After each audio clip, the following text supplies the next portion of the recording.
Hello guys, welcome to KC's world. చాలా రోజులైంది మనం దోశలతో ఎక్స్పెరిమెంట్ చేసి. అంటే ఐడియాలు రావట్లేదు. మీకు ఏమైనా తెలిస్తే చెప్పండి, ట్రై చేద్దాం దోశల్లో. ఇది చూసాక బాబోయ్ ఏంటి ఇలా కూడా తింటారా అని అనుకుంటారు. బట్ ఐఎమ్ ఎక్స్పెక్టింగ్ టేస్ట్ బాగుంటుందని. చూద్దాం ఎలా ఉంటుందో. పగలు కొట్టామా, ఇప్పుడు వస్తుంది ద ఇంగ్రీడియంట్. ఎవరు ఎక్స్పెక్ట్ చేయండి, ఆవకాయ. ఇప్పుడు ఇందులో మనం కొంచెం సాల్ట్, ఆల్రెడీ ఆవకాయ కారమే కాబట్టి కొంచెమే కారం వేస్తున్నాం.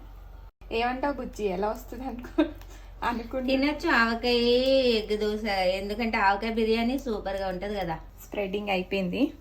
ఇప్పుడు ఆయిల్ కావాలంటే ఆయిల్, గీ కావాలంటే గీ. రెండు సైడ్లు కాల్చేసుకున్నాక చూసావా ఎంత యమ్మీగా కనిపిస్తుందో. That's our avakaya egg dosa. Bye guys.